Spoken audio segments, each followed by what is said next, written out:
This program was first broadcast on Canterbury's access media station, Plains FM, and was made with the assistance of New Zealand On Air.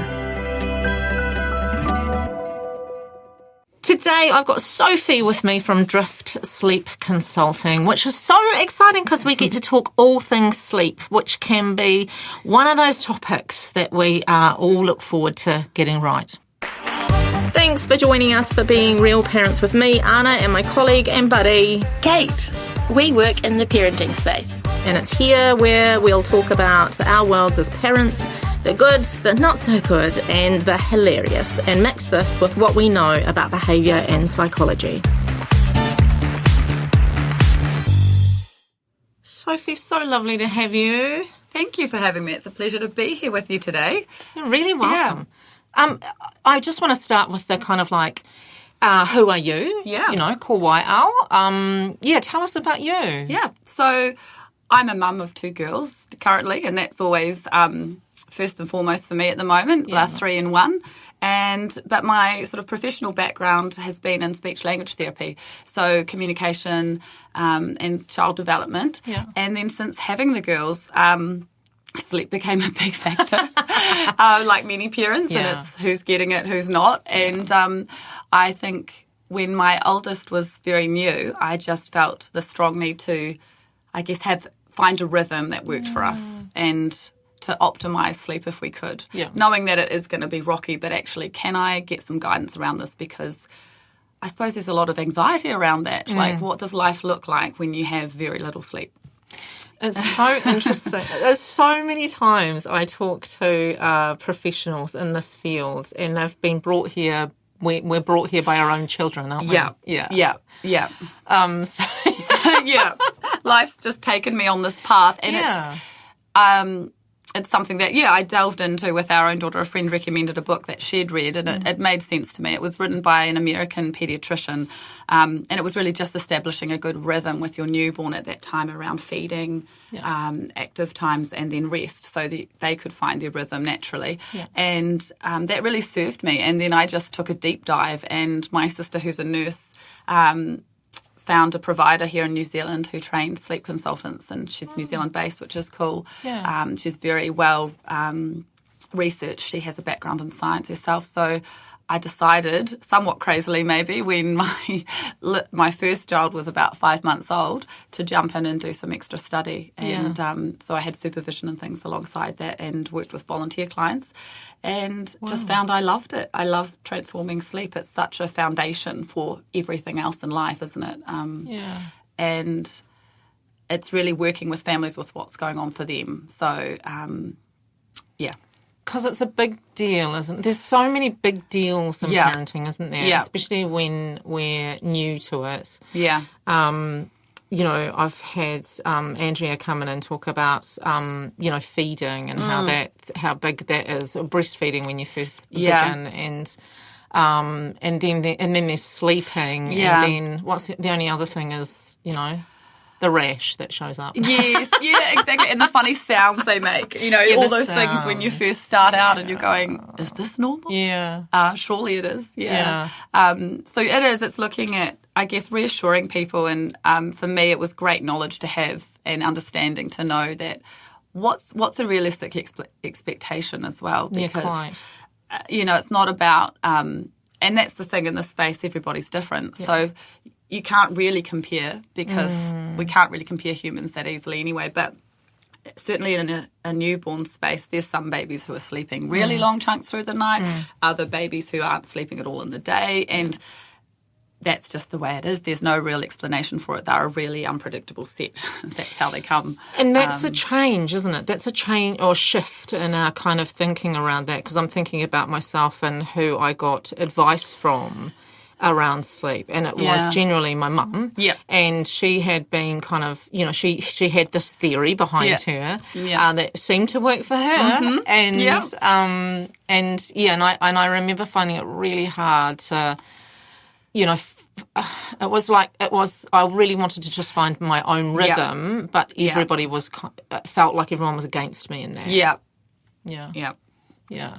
It is. It's about finding balance. And my work is always really about working in partnership with families. So I want to leave the piece of work that I've done with families feeling supported and empowered so that they can continue doing what they're doing. And they're always, my work as a speech language therapist has always anchored me in this thought as well. They're the experts of their own child. I'm the expert in sleep and speech language therapy, so I'm going to use that knowledge to help them get to where they want to be in a way that feels right for them. Yeah. So, love that. Yeah. You're listening to Being Real Parents with Kate and Anna on Plains FM 96.9. Cool. So I just wanted to start with, we introed with little bubbas because that's where, we find it the most challenging. And then beyond, how old are you working with tamariki? So I work with families from probably about 4 months old right through to school age. Yeah. Usually more early school age, like 5. Yeah. And with things that crop up then. So for some, it's, they've never been good sleepers, and so it's helping them get into a good pattern of sleep. But most commonly, as we know, it's probably the babies that I tend to support. But there's certainly, the toddler group can be a challenging one as well. Yeah. I honestly, I remember what it was like, and I always feel, deep empathy to parents who just look shattered because, and the fact that they made it to an appointment with me is an incredible feat. Yeah. Should be an Olympic sport. I think so. Yeah. I think so. And getting up after a rough night. Yeah. And it's one of those things I said to my husband recently, as far as a job goes, I think parenting is the most amazing and unusual because you can put as much effort as you can into it, and sometimes things still just don't work the way you think. And whereas in any other field, the work you do and the effort you put in is usually, there's usually a bit more of an outcome that might be predictable or considered successful and controllable. But this is a space where you put in the effort and sometimes, things can change a lot. The complexity of human beings. Yeah, exactly. Even when they're little. Tiny little things. Okay, cool. So what are the common sleep challenges that you see? Yeah, I think the common sleep challenges for people would be having excessive wakes overnight. And I know with young babies we expect them to wake for feeds through the night. That's developmentally appropriate. Yeah. But when that becomes an ongoing issue and they're becoming older babies and their feeding's well established, I would say that's a challenge when you're waking every couple of hours. And for all little ones, including our kids out there too, if they're waking a lot before midnight, that's often an indication that they're overtired. So they might settle to sleep well, but they're struggling to get into that deeper phase of sleep, which will really get them down for that first portion of the night. Yeah. The waking and the false starts before midnight is a big indicator for an overtired bubba or little person. And why they find that difficult is because when we're overtired, we tend to have higher levels of cortisol in our body. Got it. And cortisol in itself is not a bad thing. It's what energises us and keeps us alert and awake to actually get out of bed in the morning. Yeah. But when we're overtired, those higher levels disrupt our abilities to settle, particularly into that deep sleep. So if you're overtired, you're going to find it hard to fall asleep and you're going to find it hard to stay asleep. Just due to those levels. So a lot of the work that I do is finding the right balance and rhythm to overcome a lot of that initial overtiredness that we see and the excessive waking. Wow. That's a common one. And then with smaller babies or younger little ones, it can be around the napping. So we're only getting maybe 20 minutes, 30-minute naps in, which we know is so challenging because it's such a job round the clock. Parenting as it is. So if we're not getting a good bit of downtime respite in the form of a decent nap for them or us, then that's a tough one. So and actually I just saw some recent stats on it through the American Academy of Pediatrics, and there's actually 25% of children out there under 5 who aren't getting adequate sleep. So the flow-on effect is quite huge, and there's quite a huge portion of kids out there that I would say aren't really having the sleep that they need or could be having. What's adequate? 11 to 12 hours overnight. Okay. And that might seem like a large number. And I'm not saying for some families, they say, oh, my little one would never sleep that long. we will have periods of lighter sleep within that chunk, and they may wake for a period of time and fall back to sleep themselves, or they may wake for a period of time and wake us. But so ideally it's 11 to 12 portion that their entire sleep overnight happens in. And what they do in that time can ebb and flow, but that's generally how long they will have on average. Yeah. And then plus or minus naps depending on what stage they're at. For those two. So they still need a lot of sleep to repair, and that's when all of our restoration goes on for our bodies. A big one of which for, I think, little people is their immunity. Yeah. So, yeah. That's really interesting. I mean, the 11 to 12 hours doesn't surprise me, but I didn't know about the pre-midnight time that indicated that something was up. Yeah. So for people going, oh, goodness, that's me. Do you, how would you support them? What would that look like? Do you go and stay over? Yeah, well, I have done home visits. I haven't done a sleepover yet. I can do. My capacity's building for that, shall we say, with our own home life as it is. But I have done in-home visits, particularly around supporting naps and setting up some settling support. Yeah.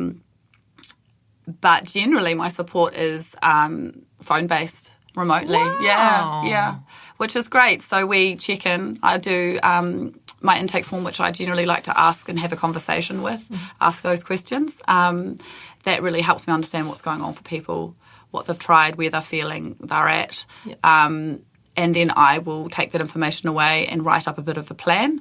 I ask all sorts of things, really, things about diet, things about what their nap's looking like now, bedtimes, what their commitments are, so how busy they are, what times of day they need to do things, because it has to work within their lifestyle. And then once I've had time to develop that, they get it, have a read, we have a chat before they get started, and then they go about implementing some of the suggestions and changes that I might have made. And I am here really to monitor that progress. Yeah, cool. Yeah. And I'm very much about reassurance, really, and guiding with, okay, this is normal, this is what it looks like right now as we're changing things, or we say if we're working on lengthening naps, well, we might not get on day one 2 hours, but we've got a half hour on what you did have, so we're going in the right direction. So I guess I'm a bit of a cheerleader, coach, and sounding board, because sometimes things just don't go well and life gets busy. But when I work with people, it's really about me having that overview and that ability to notice what's going on and make changes as needed. Yeah. So it's very much about communication and working together. Yeah. Oh, so are you saying that, people should engage with you? From what age is that? Yeah. Sorry, I'm fixated on the before 12 p.m. Yes, yeah. So interesting. I mean, there's a lot of people out there who could relate to that, I'm sure. Yeah. And actually, currently, we're going through a bit of a blip with our 3-year-old, who is, I would say, she's starting to have more nightmares and things. Her imagination's really taking off, and again, that's part of her development and normal. Yeah. But she has been waking a bit before 12, and is unusual for her. And again, we've had busy times at the moment. We've had kindy, we've had friends playing, so I think there's a lot going on all at once. So it's, at times we can expect this. It's funny you say that, though, because often what we do is we think because our kids have had big days, they'll sleep through, and sometimes, often the opposite is true. Yeah, absolutely. Yeah. And the same with so many times, they're just not tired yet. I've got to tire them out. Yeah. They're not ready for sleep. And I'm kind of going, oh, you know what, that says to me they are. Yeah. Or, look at the time. Yeah, look at, that might have been 10 minutes ago, what it might have been our window. So I work with... back to your question, sorry, Anna. I was just thinking, I'm working with, at the earliest, probably 4 months or so. I have worked with 12-week-olds. It's more about getting into a healthy sleep rhythm and supporting parents with, say, establishing those feed timings and, getting the balance right. I also have sort of red flags that I look out for too, which is really important. So if there's things that look unusual, I would always refer to a lactation consultant or back to your GP for things like what look like might be allergies or that kind of thing, or something that might be more sinister going on. That's obviously not something that I would jump into. But so 4-month-olds right through to predominantly toddlers probably. But my biggest group would probably be around that 6-month age, 4, 5, 6 months. And there's a lot going on for that group, isn't there? Because there's the introduction of solids usually. Yes, that's true. A lot more physical things happening. Their world's expanding because they're able to sit up, see what's going on. And so, they're more their alert. brains are busy. And so and parents are way more tired because they've had 6 months of... they're at that point. So for me, that's where I come in. And I always... If what's working for you is working and you're happy with it, you do you and Job go done. for it. Job done. I'm not here to tell anyone how to do it if they don't want to know. And if what they're doing is working for them, that's I'm all about it. Don't fix what's not broken. But I guess where I do come in is a lot of times it's when someone is maybe feeling really stuck and they've gone through all these changes and they've been holding out for something to work and it's not, and they're exhausted. And so it's like, actually we need someone to kind of point us in the right direction and get us on track.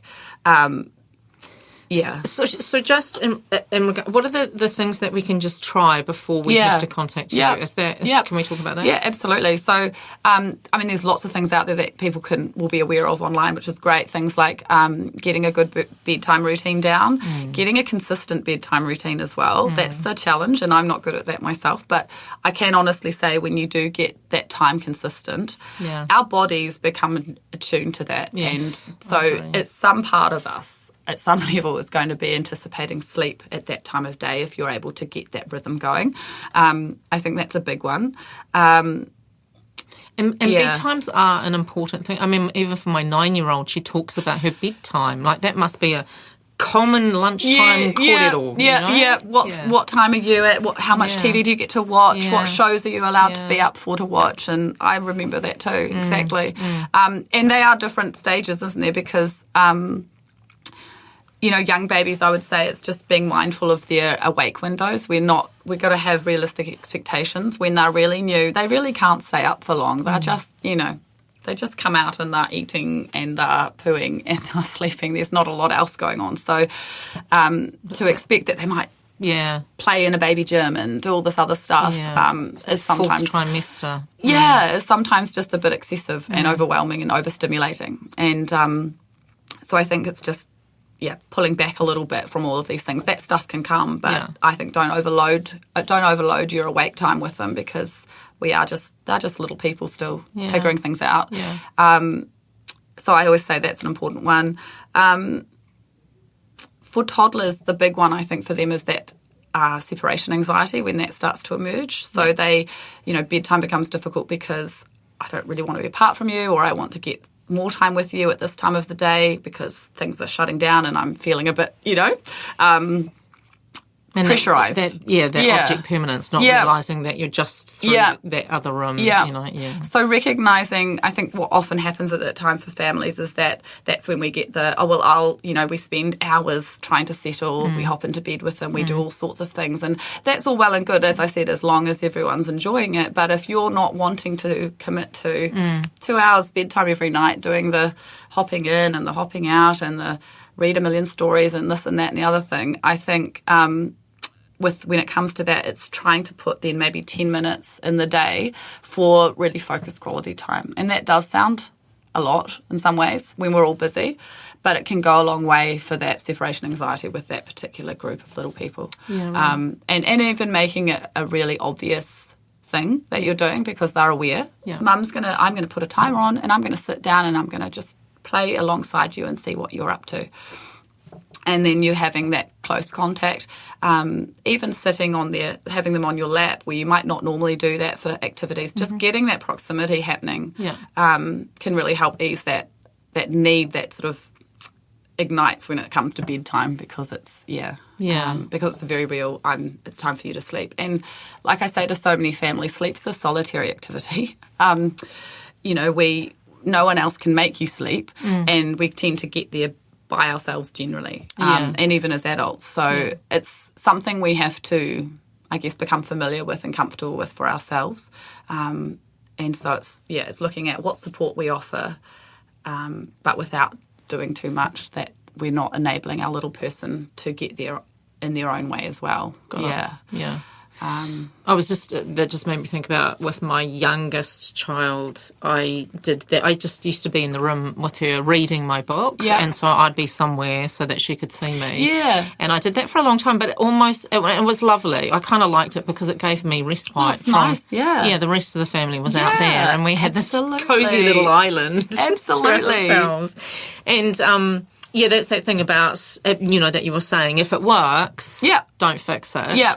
But if that's getting in the way of the rest of your world, then it's perhaps time to have a look. Yeah, cool. A good tip for toddlers in that case too is that, you might spend some time with them settling in bed, like we'll read this story, but then Mum's I've got to go for 5 minutes to fold some washing, or I need to help Dad tidy the kitchen. So you're doing ducking in and ducking out. So they're aware then that you've got things you need to do, and they know exactly what you're doing, and that you'll come back, but that you're creating a bit of a balance and a structure to that.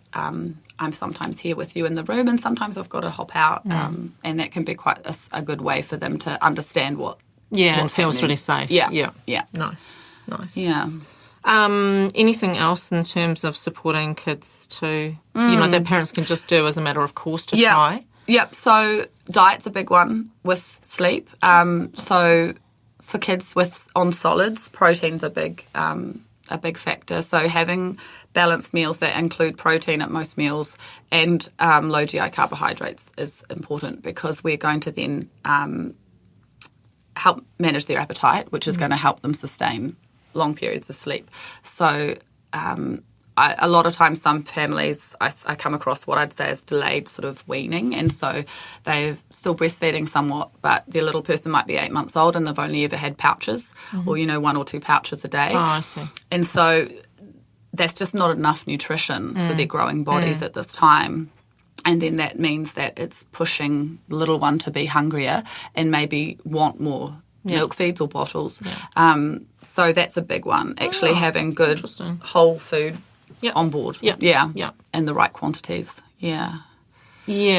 And some of that comes from that kind of fear of feeding our children too. It's moving on to solids, it's hard. Yes. It's transition. Scary. Oh my gosh. And I remember thinking that as a speechy, and I think that's because in our study, in our training, we did a lot around obviously swallowing as well as an aspect of our work. Yeah. And so I think I've always been really about textures, because it's hard. And actually I will say here, a good, an important one is just making sure that the little ones who are moving on from onto a solids diet has soft textures to move on to, because it's a lot easier to get the quantities they need on board through mash and puree when you've just come from a liquids-only diet. Yeah. All these other textures they'll come to, but to start with, they're not going to be able to actually ingest a dry cracker, and toast straight away. So that's where I'm a big fan of actually making, I guess, baby food, putting it in the freezer, make life easier. Yeah.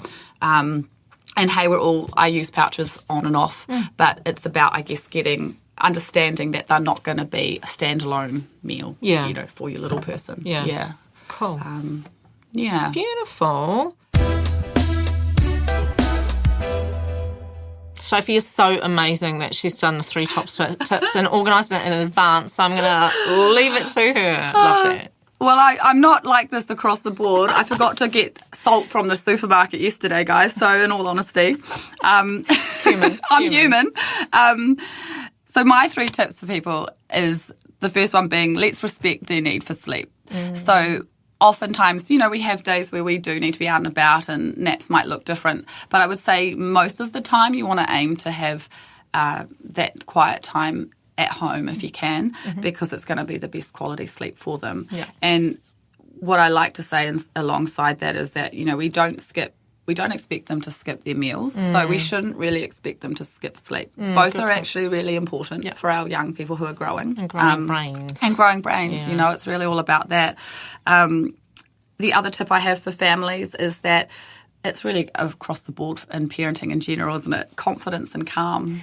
It's like whatever you're doing, and if it's working and you're happy, continue to do it confidently and calmly, because they look to us, don't they, as their guide, and so we need to be mindful of that, I guess, and model that we know what we're doing, even when sometimes it feels like we're not, or, That's you know. Right. Even if we have to pretend sometimes. Yes, exactly. So, those are your allies. And lastly, to remember, because it's challenging and we think sleep is such a, it becomes a huge focus when you're not getting it. Yeah, but just remember that no one can make someone else sleep. There's no magic wand, there's no magic powers.